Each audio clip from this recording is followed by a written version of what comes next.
de la consulta previa lo tenemos entendido que está a través del convenio 169, ¿no? Hace ya muchos años en el Perú. Sin embargo, muchos sectores, sobre todo las organizaciones indígenas, marcan un hecho importante en el Perú que ha obligado al Estado a relevar y reconocer explícitamente en una norma específica este derecho, ¿no? Nos remitimos a los hechos de Bagua, sucedido hace pocos años, en donde precisamente surgieron medidas legislativas que no fueron consultadas a los pueblos indígenas, y estos pueblos cuestionaron estas medidas y dijeron: no se nos ha consultado, no se nos está consultando ni las medidas, ni las concesiones, ni las actividades extractivas en nuestras zonas. Lo que la consulta previa bien implementada podría permitir es inversiones, perfecto, respetando los derechos de los pueblos indígenas, cosa que no siempre se hizo, respetando el medio ambiente y dándole además estabilidad y predictibilidad a las propias empresas, ¿no? Y no hacer como estamos haciendo hasta ahora, en que la empresa se mete a la fuerza, el Estado avala todo eso, se genera el conflicto y cuando tenemos muertos y heridos recién nos sentamos a dialogar, ¿no? Mesa de diálogo. El derecho de la consulta, como decimos, existe desde la aprobación del convenio 169 de la OIT. Sin embargo, este hecho importante y lamentable es que dio un impulso para ambos casos, para el Estado haberse forzado a responder a las necesidades o exigencias de los pueblos, ¿no? Hay varios puntos claves que se han venido insistiendo, ¿no? En primer lugar, la necesidad de que la consulta previa se realice en una etapa, como su nombre lo indica, anterior al inicio de actividades tanto de exploración como de explotación de recursos naturales.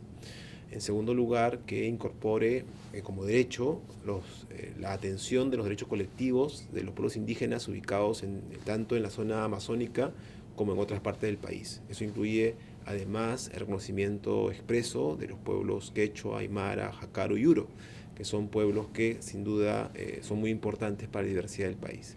Y en tercer lugar, que este proceso de consulta se realice con el objetivo, con la finalidad de conseguir acuerdos, consensos, lograr en algunos casos el consentimiento, y siempre respetando al final del proceso tanto los acuerdos adoptados como asegurar que se respeten los derechos colectivos, derechos fundamentales de los pueblos indígenas. Para nosotros, desde todo punto de vista, el tema de consulta previa es un tema que a muchos, valgan verdades, será una ley buena, pero a nivel de los pueblos indígenas es como una ley inconstitucional porque no recoge, uno, los principios de lo trabajado durante las mesas que en un debido momento se han podido instalar después de los sucesos de Bagua del 2009. ¿No? Se ha trabajado 8 meses y medio para instalar la implementación de una ley consulta y hasta el momento no se ha visto reflejado. Pero pese a todo ello, lo que nos llama poderosamente la atención es ya en su proceso de reglamentación, que no se ha podido tampoco, ¿no? Con este gobierno actual recoger las preocupaciones y las prioridades que tiene la Asociación Interétnica de Desarrollo de la Selva Peruana, AIDESEP, y otras organizaciones ligadas a defensa de los pueblos en poder socializar temas de mucha importancia, como por ejemplo, ¿no?, buscar la propia metodología en este proceso de incidencia para poder sensibilizar a la población referente en varios temas. Uno, el tema forestal, el tema minero, el tema propio de petrolera, entre otros temas que nos preocupa de sobremanera y es para nosotros pues una situación adversa a la propia verdad, ¿no? Entendiéndose que en un primer momento nosotros a esta ley la hemos podido tener, ¿no?, como una pilar para poder reflejar el proceso de un diálogo de buena fe. Las organizaciones indígenas cuestionan de la ley de consulta que esta no fue la que fue construida con ellos mismos. Después de los hechos de Bagua sucedieron comisiones de trabajo y en las cuales participaron las organizaciones indígenas, y ellos mencionan que hicieron un documento participativo en el cual aportaron, e incluso la comisión de pueblos que estaba encargada de este proceso tenía el documento final. Sin embargo, en el debate final del Congreso es que se cambiaron los artículos, varios artículos, que finalmente llegó a ser la ley de consulta. Entonces los pueblos, las organizaciones indígenas no dan legitimidad a esta ley tienen varios cuestionamientos, específicamente 7 artículos de ellos que ellos mencionan que son incluso inconstitucionales, no la ley, sino los artículos mencionados a la ley. Muchos dirigentes a nivel de nuestras regionales, de las 9 que tiene AIDASER como base y más sus federaciones, hemos podido indicar que no compartimos la ley de consulta que ahora mismo predomina el gobierno. Muy al contrario, nosotros vamos a hacer prevalecer el convenio 169 en su totalidad, toda vez que tiene rango constitucional, por ejemplo. Entonces, si bien es cierto, muchos sectores, el Estado mismo menciona, ya existe una ley de consulta, entonces vamos a aplicarla. Por parte de las organizaciones indígenas menciona, esta ley es imperfecta, esta ley tal cual está va a generar problemas y no se va a poder desarrollar plenamente los derechos que les amparan a ellos. La Corte Interamericana de Derechos Humanos en sus sentencias han mencionado una lista importante de casos específicos donde se requiere necesariamente el consentimiento de los pueblos indígenas. Como se mencionó, estos no están contemplados en la ley. Entonces, al no estar contemplados, las organizaciones indígenas mencionan que el que aplica la ley va a desconocer estos casos específicos. Sin embargo, refieren que se debería aplicar incluso directamente lo vertido por el convenio y estar sujetos también a las sentencias de la Corte Interamericana. Entonces, el Estado en efecto tiene tiene la decisión final, porque eso también lo menciona el convenio. Sin embargo, esto no puede ser aplicado en los casos en que se requiere necesariamente el consentimiento de los pueblos. El Estado, cuando toma una decisión, sea en el ámbito de los pueblos indígenas o en otro ámbito, tiene ciertos límites respecto a los cuales no puede tomar una decisión. Hay derechos fundamentales, por ejemplo, que no pueden ser afectados. Es decir, existen un conjunto de restricciones a la acción del Estado. ¿Qué ocurre en el caso de los pueblos indígenas?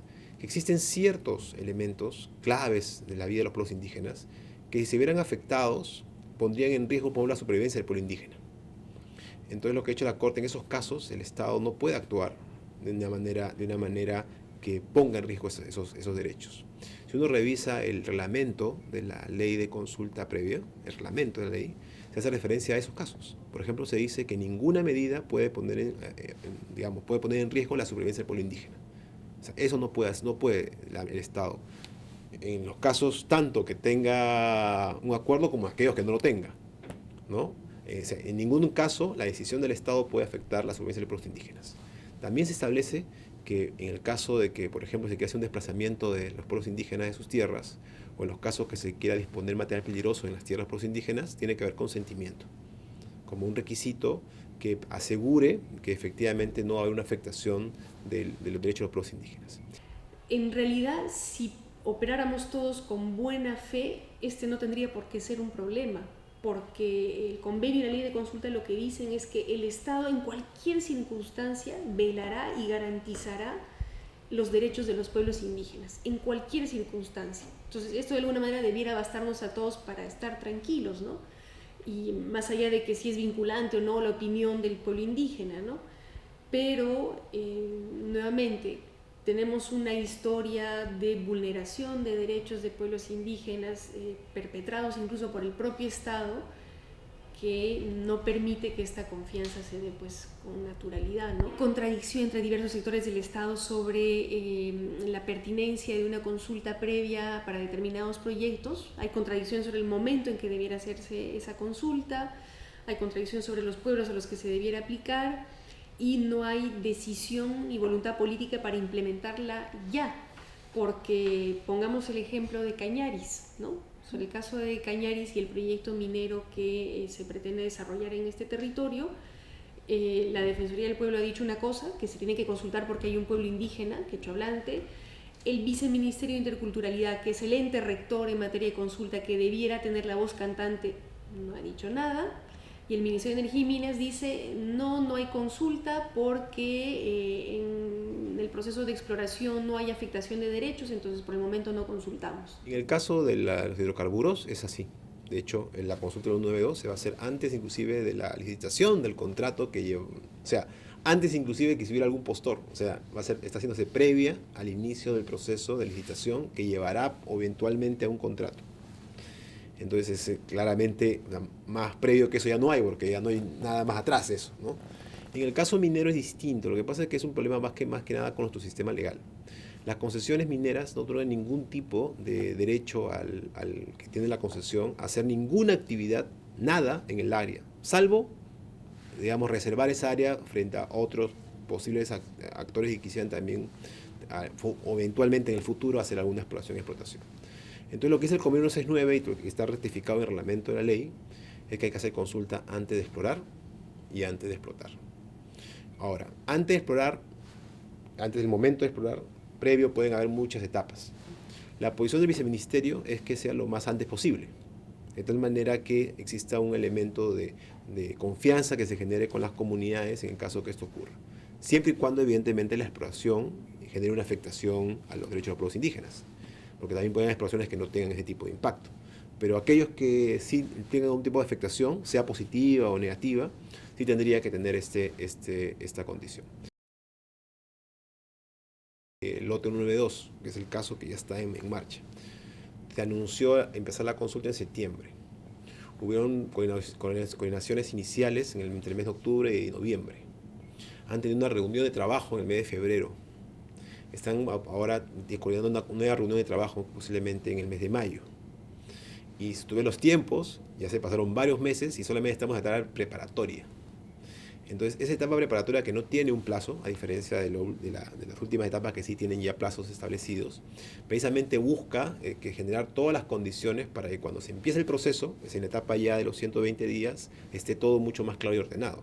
Da la casualidad que en estos territorios sobre los cuales el Perú ha puesto sus ojos, digamos, Lima, que es donde está centralizado todo el poder, ha puesto sus ojos a raíz de una denuncia por contaminación ambiental, ¿no?, que nosotros en el Congreso recibimos en el 2011 de parte de los APUs de las 4 federaciones, de las 4 cuencas de Loreto.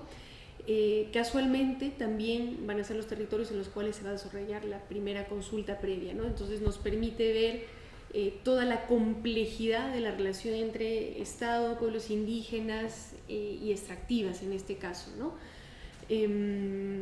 Lo que está en cuestión, son varias cosas, ¿no? Lo primero que han dicho los pueblos indígenas es cómo puedo yo aceptar, otorgarle un nuevo permiso a una empresa para que siga explotando mi territorio, a una nueva empresa o a la misma, cuando durante 40 años ya lo han hecho. Y para empezar no me ha generado casi ningún beneficio, ¿no? Las situaciones de pobreza, desnutrición, alfabetismo siguen siendo bastante dramáticas en esta zona, acceso a salud, etcétera. Y además me ha dejado mis territorios contaminados, ¿no? Mira, para nosotros está bien claro, uno, el principio de autoridad, y otro es el estado de emergencia, ¿no? Bueno, el principio de autoridad hace regir, pues, por propio boca del Estado de querer remediar cosas que ya está prácticamente destruida, ¿no? Y el estado de emergencia es pues cuando la población de una y otra forma eleva su voz, muestra su preocupación, y cuando en estas circunstancias encontramos un parche, ¿no?, que nos quieren hacer silenciar, situación que no la compartimos desde ningún punto de vista. Ahora, nosotros a nivel de la contaminación que se está dando, no reciente, a nivel del Pastaza y del río Corriente, sino de muchos años, hemos dicho claramente que más allá de una consulta, nosotros vamos a hacer prevalecer fuertemente la autoconsulta. ¿Qué significa eso?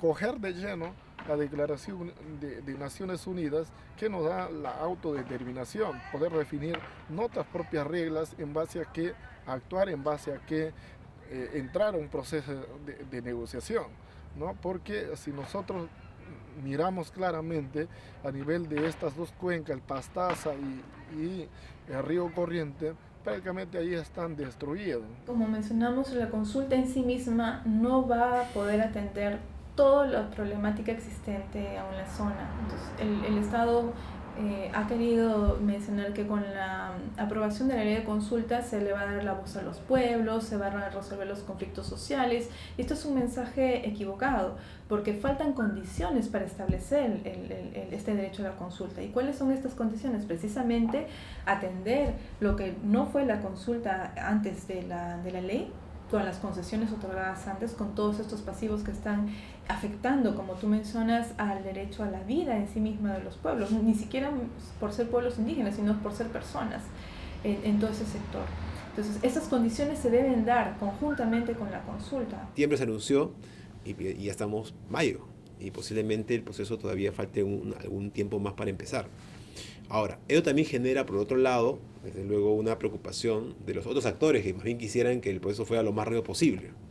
Entonces hay que establecer siempre equilibrios, ¿no? O sea, evidentemente dar los tiempos que sean necesarios para conseguir acuerdos que sean buenos, como por ejemplo en este caso 392, pero tampoco exagerar tanto y extender tanto el proceso de discusión que ya más bien genera también problemas de gestión en las entidades que tienen bajo su responsabilidad ese tema. Las organizaciones están demandando la remediación de los pasivos que existen en su zona, de 40 años de explotación. Y es precisamente, y cuando Perupetro menciona, nosotros no podemos atender estos pasivos porque nosotros vamos a abocarnos al proceso de consulta por una licitación hacia el futuro y no cosas con relación hacia el pasado. Entonces, la segunda disposición final y complementaria de la ley de consulta establecía que en efecto la ley de consulta se aplica desde el momento que es aprobado, y no mencionaba qué sucedía con las concesiones otorgadas antes de la aplicación de esa ley, pese a que el convenio está vigente desde 1994. Entonces hay un lapso de tiempo amplio en que se han dado concesiones y no se ha dado la atención a esos casos. Significa que el derecho de los pueblos se ha venido vulnerando en todo su proceso. Ese tema de digamos, no ir a la consulta porque amplías por ejemplo, un contrato. Bueno, una ampliación es una medida administrativa. Es como si usted tuviera un inquilino y tiene un contrato por 5 años y luego usted decide unilateralmente extender el contrato 5 años más sin consultarle previamente al inquilino, o al revés, ¿no? Evidentemente es una ampliación lo que va a ocurrir, pero es una ampliación que implica una modificación del contrato. O sea, el tiempo de duración de una actividad también es su parte de una posible modificación de un contrato. Entonces, eso puede implicar una medida administrativa nueva, y por lo tanto también requería consulta. Por lo tanto, eso no es una razón para no consultar. El elemento clave para consultar no es el elemento si hay una afectación, si como consecuencia de esa acción se implica una afectación de un derecho del pueblo indígena, tiene que haber consulta. ¿Puede la extensión de un plazo implicar una afectación? Sí, claro, porque tú tuviste una previsión que era un tiempo determinado y ahora resulta que el tiempo no va a ser tanto, sino van a ser más tiempo, entonces claro, hay una afectación. Ahora, de otro lado, dentro de una actividad inclusive ya autorizada y aprobada y en marcha, pueden haber múltiples actos, es decir, volvamos al caso de un proyecto que está en etapa de exploración. Digamos que ya tuvo la autorización de exploración y se exploró, ¿no? Eso quiere decir que ahora que se requiera empezar otra actividad de explotación, ya no hay que hacer consulta porque ya la actividad es la misma actividad que viene prosiguiendo en el tiempo. No, tiene que haber consulta en la etapa de explotación porque implica nuevas actividades en el marco del mismo proyecto, pero con ya un tipo de impacto distinto. Entonces sí tiene que haber, sin duda, consulta. El ordenamiento territorial en realidad está en agenda hace muchísimo tiempo, ¿no? Y es una agenda que viene siendo construida por Estado en sus 3 niveles, ¿no? Con particular interés de los gobiernos locales y regionales, porque tiene que ver también con un tema de descentralización, sociedad civil, pueblos indígenas, etcétera, ¿no? Tanto así que yo recuerdo era uno de los principales compromisos de Gana Perú, de quien yo fui miembro, ¿no? El implementar una política de ordenamiento territorial, ¿no? Y fue uno de los principales compromisos del actual presidente Ollanta para con los ciudadanos peruanos, ¿no? E incluso él llamó a la política de ordenamiento territorial como la gran consulta previa, ¿no? Existen zonificaciones a nivel regional, aún no se ha dado todavía, incluso los procesos de ordenamiento territorial a nivel nacional. Incluso los principios del ordenamiento territorial y la zonificación es la participación, como participación ciudadana. Entonces, si realmente habría una participación ciudadana donde se confluencian los consensos y haya acuerdos sobre los espacios, en realidad no se tendría que ver estos conflictos, ¿no? Los gobiernos regionales mucho manejan o predominan en tiempos electorales el ordenamiento territorial, es decir, la zonificación económica y ecológica que deberían tener el territorio a nivel jurisdicción. Con este enfoque que nosotros tenemos, claramente estamos diciendo al gobierno central que nos haga en directo, es decir, la demarcación de territorio integral, es decir, de pueblo por pueblo, ¿no? Porque en eso va enfocado nuestra participación a nivel de la demanda territorial.